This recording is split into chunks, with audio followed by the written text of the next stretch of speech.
lost in a foreign city. Who needs Google Maps anyway? To camping trips that turn into survival tests, we've got it all. So sit back, relax, and get ready to laugh at my pain.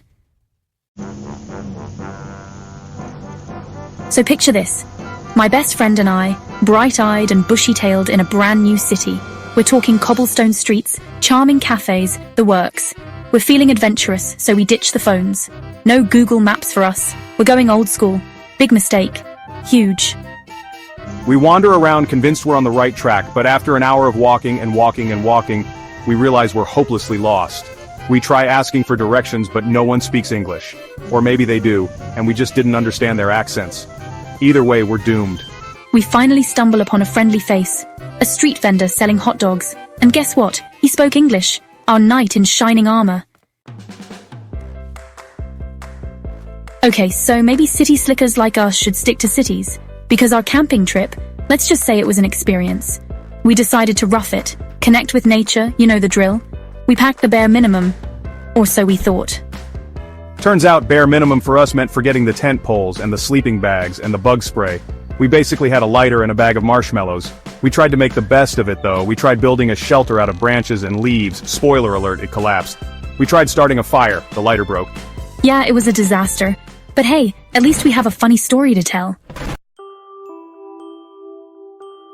So, my friend, the one who convinced me to go camping without supplies? Yeah, he's also obsessed with ghosts.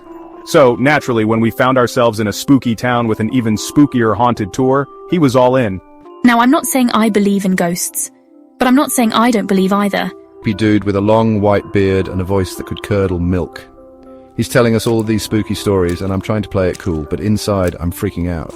Then, we get to the most haunted part of the tour, an old graveyard. It was dark, it was foggy, and the wind was howling, like something out of a horror movie.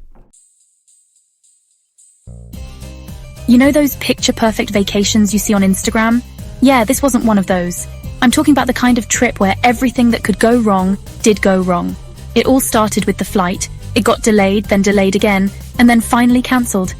We ended up stuck in the airport for 12 hours, eating stale pretzels and trying to sleep on those uncomfortable airport chairs. When we finally made it to our destination, our luggage decided to take its own vacation. It got lost somewhere in the Bermuda Triangle of baggage claim.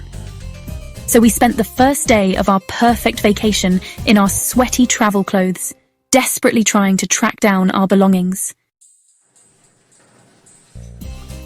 Okay, this one time, my friend and I went to an amusement park. We're talking giant roller coasters, cotton candy, the works. We get on this massive coaster, the kind that twists and turns and flips you upside down. We're strapped in, the adrenaline's pumping, and it stops at the very top of the loop.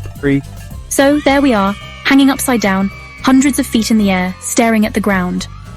At first we thought it was part of the ride, you know, one of those dramatic pauses. But after a few minutes, or maybe it was hours, time kind of stopped working, we realized something was wrong. People started freaking out, screaming for help. I think I even heard someone singing opera. It was a whole thing. I'm always getting into some kind of crazy adventure, or misadventure, as the case may be.